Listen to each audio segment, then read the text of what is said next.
Mais nous allons découvrir au cours de notre enquête que la bienveillance de la France vis-à-vis d'Ismaël Omar Guelleh ne s'arrêtera pas là, puisqu'elle ira jusqu'à fermer les yeux sur les relations étranges du président djiboutien avec les islamistes radicaux de la région. Nous nous sommes procurés ces documents émanant de la piscine, autrement dit la DGSE. Des notes inconnues jusqu'ici datées de 2000 et 2001 et qui révèlent la présence à Djibouti de membres connus d'Al-Qaïda et l'accueil dont ils bénéficient. Ce qui est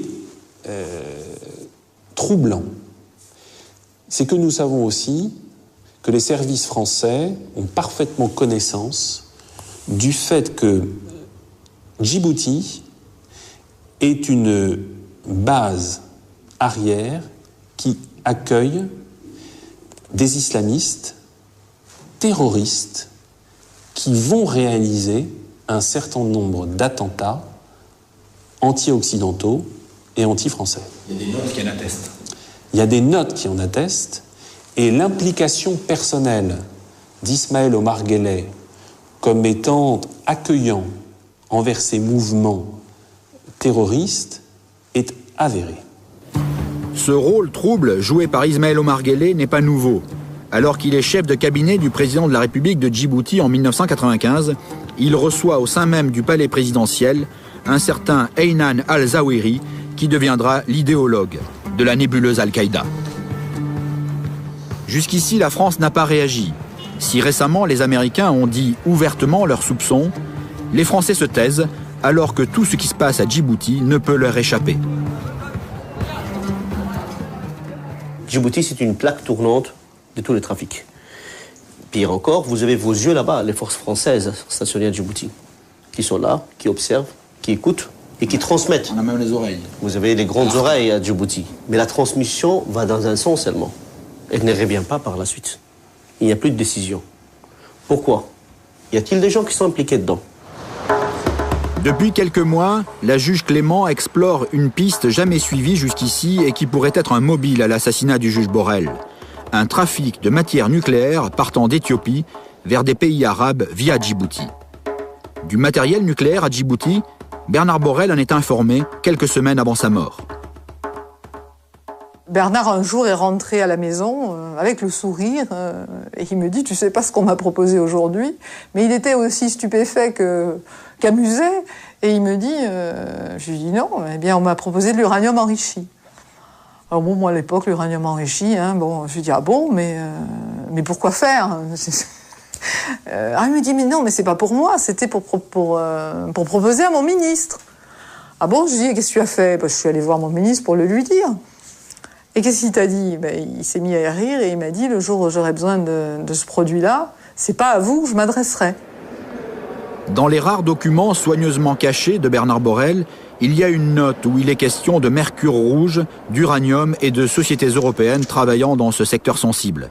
Des experts du CEA ont été entendus à propos de cette note par la juge Clément. Alors ça, c'est ce que les experts nous ont expliqué, c'est qu'en 1994, effectivement, il y avait un gros commerce de mercure rouge, mais personne ne savait exactement à quoi ça pouvait servir dans le cadre d'activités nucléaires. En revanche, le troisième produit, lui, il ne cache pas ses capacités, c'est très clair, c'est de l'uranium enrichi. La France pouvait-elle ignorer l'existence d'un trafic de matières nucléaires à Djibouti? Non, affirme Louis Vermet.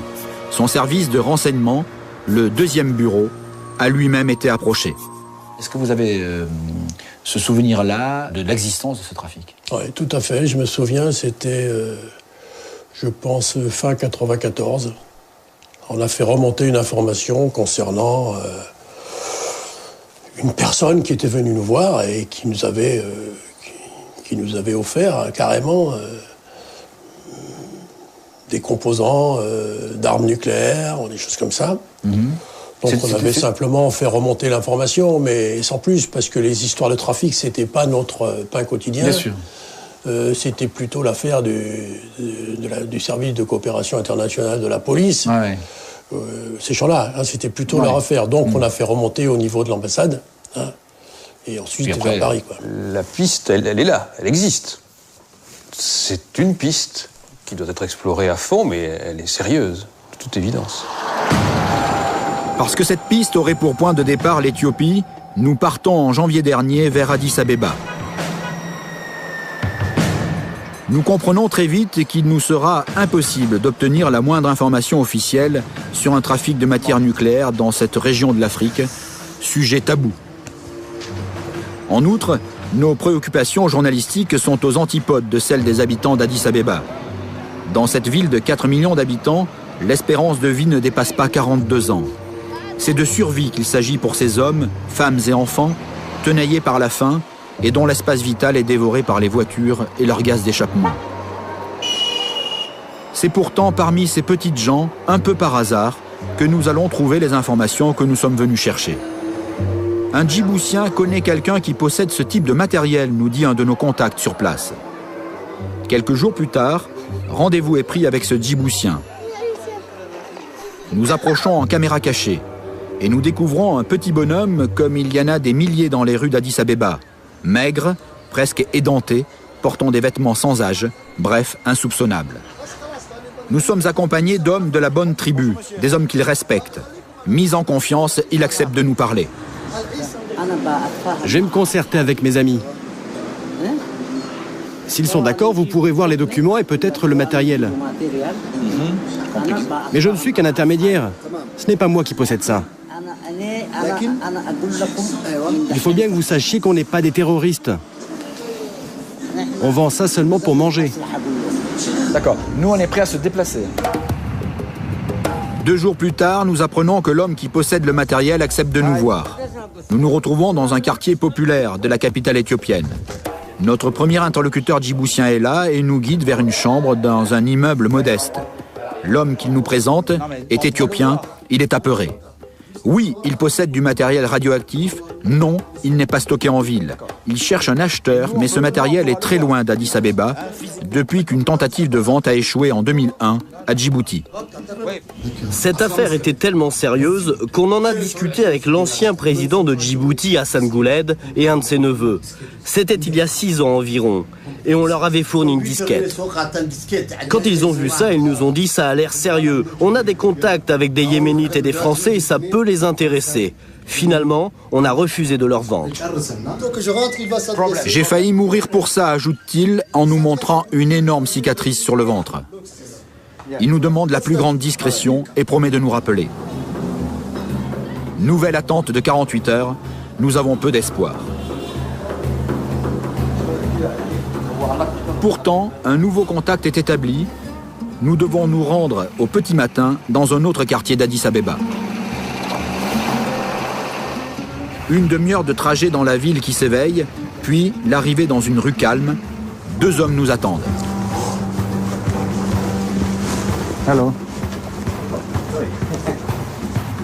Seul un ray de lumière éclaire une pièce maintenue volontairement dans le noir. Les 2 hommes nous présentent un document, sorte de mode d'emploi de transport d'un conteneur de matière radioactive. Moi, j'ai un simple problème. Sur Internet, je peux te trouver 10 documents identiques. Et puis c'est une question de confiance entre nous. Après une longue discussion, les 2 hommes acceptent de nous montrer ce qu'ils possèdent.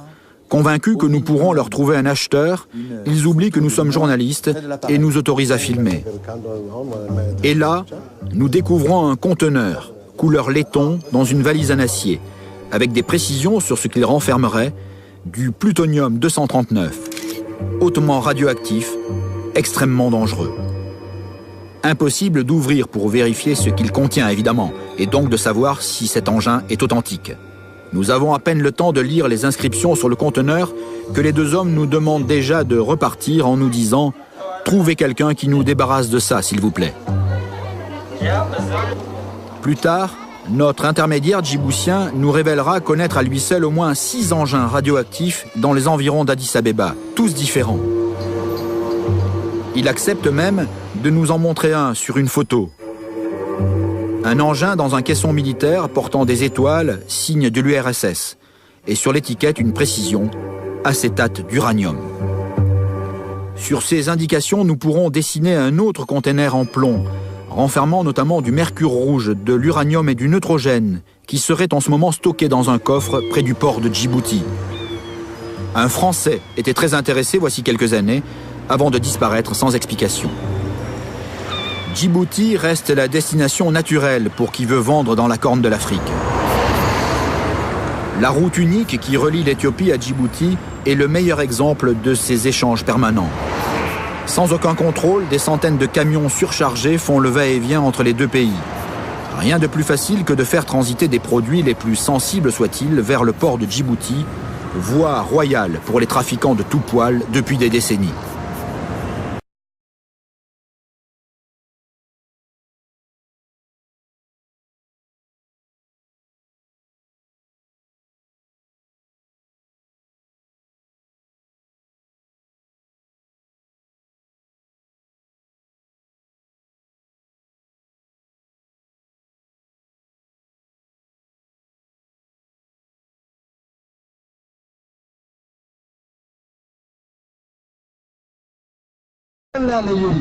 ورالليهم بدن باك هذا الشيء شيخ عبد الرحمن بشير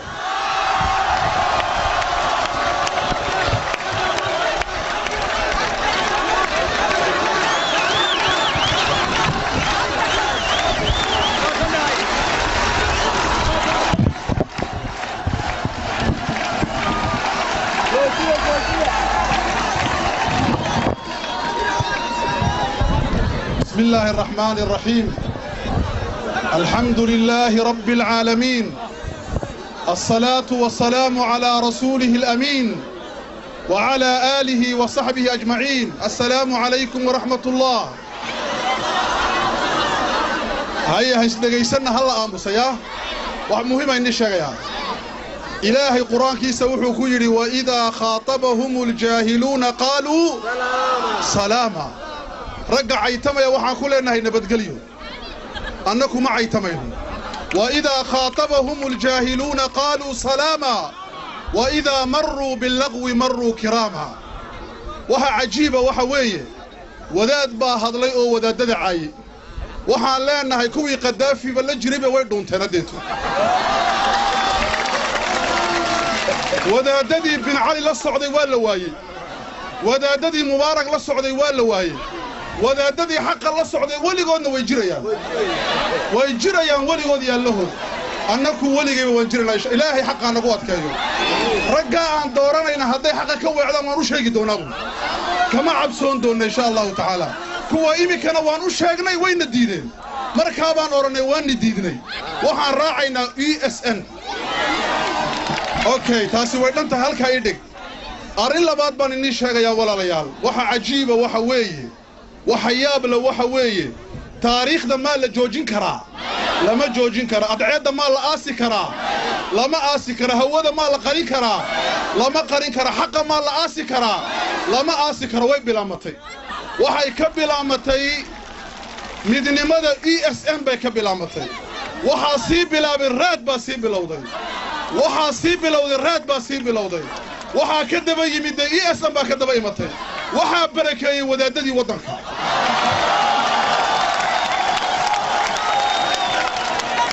لكن وحي أردوا الأروان هلا وانقصي دونا هبيكا يدهدي وان هلا وانقص لينا لكن ما دقاقينا دي وحان أرانينا وحا يغا فراحك قادا وان هلا وحا كتوسا يصيدا وحلوسو هليليه وأدعد صوب بحد أدعد ويا علامتها علامتها محي وأدعد صوب بحيسا أدعد دي ويصوب بحدي أرنتا كلا أن جعلها هنا كهلا وحوي وحياب له وحوي وحياب للدولة دنا وكفانيسا جامعة قرات وحياب له وحوي مقالة بورما جامعة باكرديس سومالي لاند ومقالة ماها مقالة الله يراه هذا ما ركتي هرجيسة 8 جامعة كرديسة برعة وحا كرديسا لبا جامعة دون وحا كرديسا شيخ جامعة وسوماليد waxaa tirinayo waxaan la yaabayaa warshad sibira ayuu ku faanaya nin madaxa waa warshad weeyaan waa warshad magaalada dirdhaba waxaa ka dhisan 5 warshadood madaxweynuhu ma furo ra'iisul wasaaruhu ma furo hatta meerka dirdhaba ma furo qabaluhu ma furo muxuu ka soo doonay meesha waxaa furaya waxa weeye ninkii lahaaba furaya sharikadaha waxaa sameeya sharikadaha la fasaxo رجل العقد لهلا فصحوا إياك سمينا يا وحول بابا لكن وحول بأنا له أني أون وان دلدي adiga un maaha annakuna waan jirnaa adiga un maaha shicibku wuu jiraa adiga un maaha ummaddu way jirtaa xaqa ummadda soo celi iska sii ummaddaale dhulka diinta ummaddaale dhaqanka ummaddaale waddanka ummaddaale dawladda ummaddaale warshaduna maba jirtaba arrin kale iniigu daraya iyadana waa arrin yaab leh arrintaasi waxa weeye waxa aan la yaabay waxa weeye waddanka dhanba iskuullaan ka dhisnay baa la yidhi aqalkayga waxaa jooga ilmo yaroon abti u ahay oo sagoodka dhigtoo magaciisa qori karay waxaasi ma cashar baa ka lixaad ilmaha dhigtaa waxaan garanaynaa siddeetannadii wuxuu ahaa dahab buu ahaa wasiirkii tacliintu uu nala joogaa waa sulaymaan faarax lodoon markay tacliintu tacliin ahayd baan ka hadlaynaa markuu edikaasyoonku edikaasyoonha baan ka hadlaynaa markuu anseeniyagu anseenimaha baan ka hadlaynaa waxay ku faanayaan diintii baan wasaarad u samaynay waan ka shaqayn jiray diinta wasaaraddeeda laakiin diin shaqaysaa la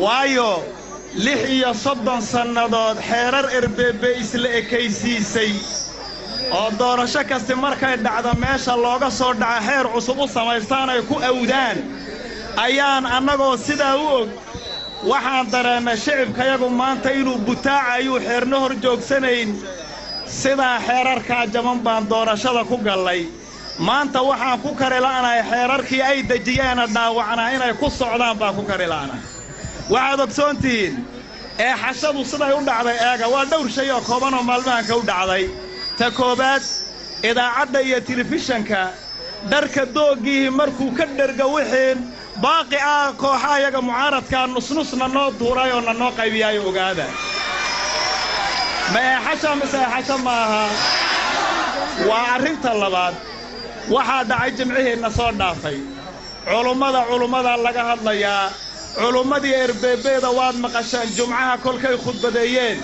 khudbaddoodii baa la macneeyey oo telefishanka la mariyey oo raadiyooga la mariyey oo 3 af lagu tarjamay oo shirarkoodoo dhan laga soo saaray kuwaasi agtooda barakay leeyihiin annaguna maalintii jimcaha siday u dhannayd baabuur booliis baa nala wareegaayey masaajidda aan ku khudbadaynaynana waa la xidhay jimcihii waxaan nii sheegaynaa waxaad ogsoontihiin dadka mucaaradka ka tirsan ee meelaha ka soo baxo inna waraaqaa loo keeno shaqadii waa laga eriyey dibitee sacaade axmed xuseen waad arkayseen kuwa kaloon annagu ognahay oo badan way jiraan inta kalena waxaa la leeyahay waa nii soo soconnaaya xaggeed gelaysiin baa nana leeyahay waana noo cagajuglaynayaa cagajuglayn miyaa ka aqbalaa waxaan nii sheegaynaa dariiqaa waan jeexnay weligaya kama soo laamayno ugu dambayntii walaalayaal waxa weeyaan erbeebe waxaan leenahay 36 sannadood baad jees maad garanaysiin waa reerka keligii deggan dhaqan xumuu bartaa erbeebe 36 sannadood bay keligee talinaysay jees bay ahayd maanta waxaan leenahay waa lagula soo degay waxaan doonaynaa walaalaha iyo waxba yayna cabsoonin jeesnimada ka baxa beel weyn baa la noqday xisbiyo siyaasadood oo awood badan baa yimiday war waxba ka cabsoonin ee aqbala waddanku wuxuu macno ku leeyahay in walaalaha joogi isjeclaadaan is-aqbalaan dadka wixii hor yimaada waa liqi haddaad tidhaahdid waddankaad burburini shalay laga bilaabo dhagax tuur bay bilaabeen shiid bay bilaabeen weerar bay bilaabeen waxaan leenahay innigaa mas-uuliyiintii ahe halkaa dadka ku waanini lahaydeen deganaanshaha shiid ha bilaabinanaan leenahay waad mahadsantihiin wassalaamu calaykum waraxmatullaahi wabarakaatu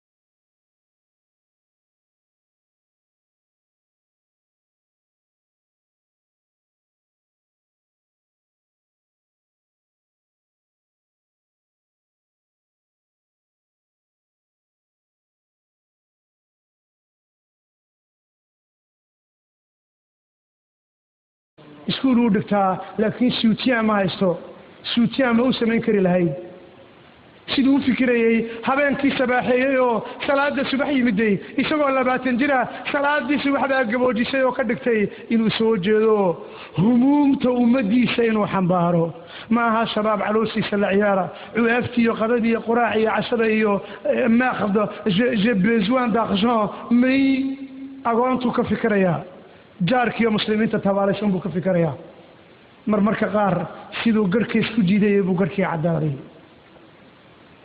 diinta waa lagu gaboobaa walaalayaal waa lagu gaboobaa qofkii hore marisha maanta waxaan u baahanahay afkaarta nabi muxamed sallallahu alayhi wasallam afkaarta caalamka uu keenay waxaa loo baahan yahay la soo nooleeyo sallallahu alayhi wasallam isagoon lacagaynin oon awoodaynin oon tabaraynin sallallahu alayhi wasallam oo isagoo maka jooga sallallahu alayhi wasallam مويا موهين صلى الله عليه وسلم أي عدل وحسبي شباب رقد اللي يرى أو حكى لقرنا يسمي عدو قوم مسكت ليان قرنا أدوك وعلو باهي قرنا رنتو أي وعداي بنتو أي وعداي أي يسمي صلى الله عليه وسلم عالمك وقامين إلهي با قرآن كي سكور دقي صلى الله عليه وسلم رقام عدو ذا أي إلهي قرآن كي سكور دقي صلى الله عليه وسلم maxay nolol kugu filan tahay manin baana hayba nolol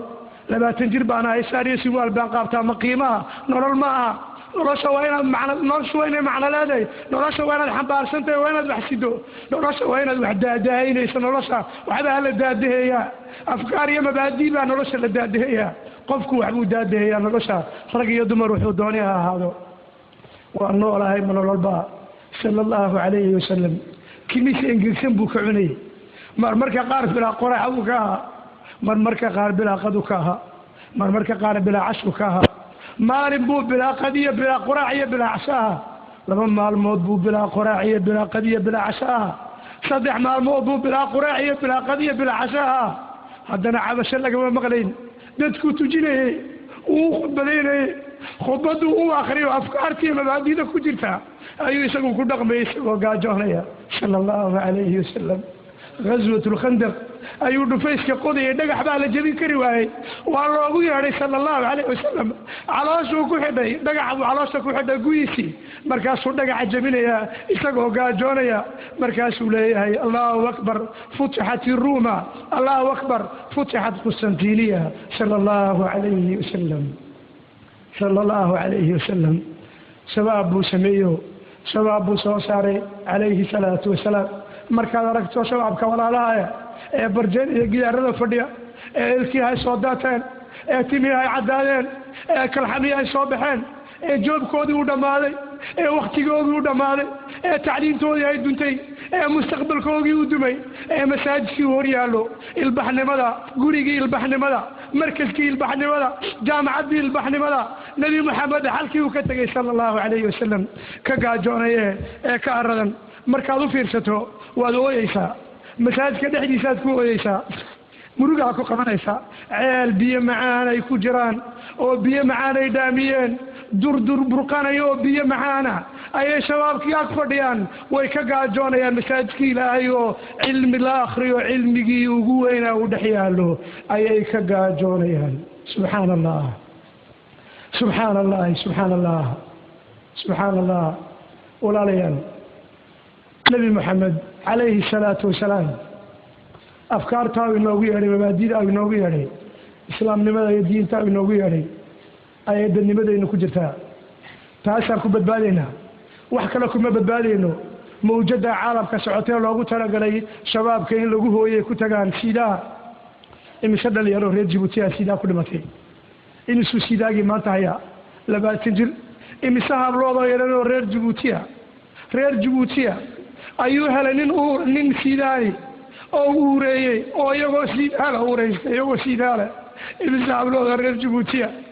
ayaa sida maanta magaalada iyagoo uur sidaana way leeyihiin imise dhalinyaroo reer jibuutiya 20 jir iyo 20 jir maanta xarunkaa sidaaga ku sida noloshoodii waa baaba mustaqbalkoogii waa baaba zinadii baa la yidhi waa mubaax caalamka way bannaan tahay baa la yidhi qiyamkeen iyo dadnimadeenii baa la dumiyey guurkii xalaashii baa la dumiyey xaaraantii baa laynoo qurxiyey shabaab baa maanta noloshoodii waayey shabaab inaanu gurmano shabaabka inaanu gurmano nagu gurmano inaan anigu naftayda u gurmado adigu aad noqoto qof diintii rabbi haysta subxaanahu watacaala masaajidka salaada subax joogo ilaahay kitaabkiisa haysto akhriyayo qur-aanka rabbi jecel oo dhunkanayo afka saarayo oo madaxa saarayo ku ooyaya oo le qawlu rabbi caza wajalla waa hadalka ilaahay waa allihii abuuray hadalkiisii subxaanahu watacaala waa ilaahay adduunyada igale hadalkiisii hadalka baa ku badbaadaya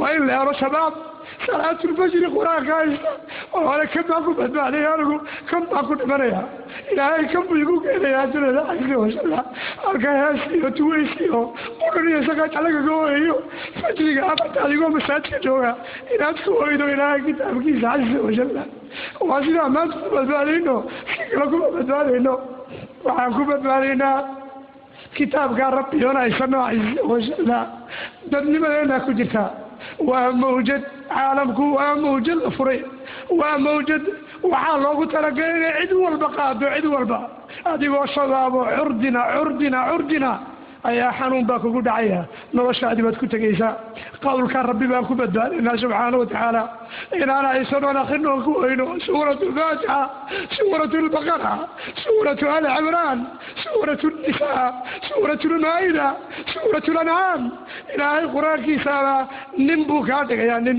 qof baad ku noqonaysaa ilaahay kitaabkiisa caza wajalla كابان باهنا وريال وكلهم بانين العودة إلى كتاب الله عز وجل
هلو قرمدو إلهي نلا قبتي دلكنا هلو قرمدو معارض كراعة دلكنا هلو قرمدو معارض كراعة دلكنا هلو قرمدو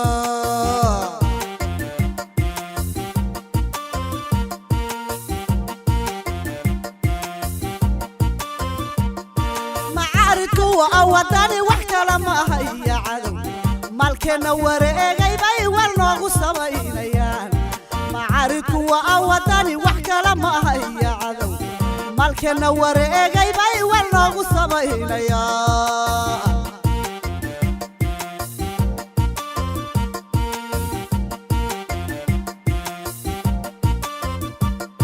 raggeeniyo dumarahaan dalkeenna ha loo gurmado raggeeniyo dumarahaan dalkeenna ha loo gurmado macaaridka raaca oo dalkeenna ha loo gurmado macaaridka raaca oo dalkeenna ha loo gurmado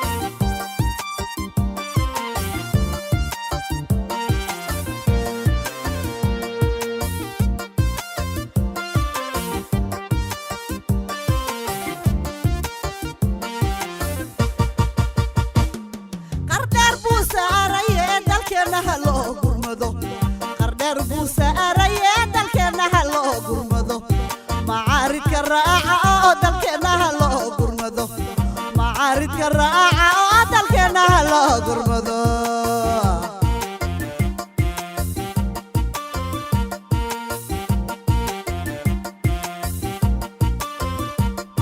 wareeg buu ku dhow yahay dalkeenna ha loo gurmado wareeg buu ku dhow yahay dalkeenna ha loo gurmado macaaridka raaca oo dalkeenna ha loo gurmado macaaridka raaca oo dalkeenna ha loo gurmado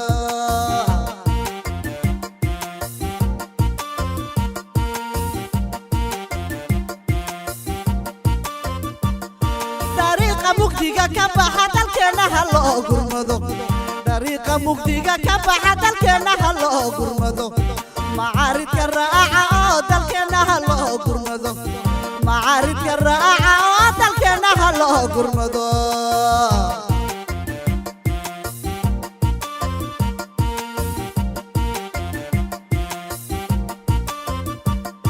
haddee dabaya aqadii dalkeenna ha loo gurmado haddee dabaya aqadii dalkeenna ha loo gurmado macaaridka raaca oo dalkeenna ha loo gurmado macaaridka raaca oo dalkeenna ha loo gurmado gurmada gurmada gurmada gurmada gurmada gurmada gurmada gurmada gurmada waka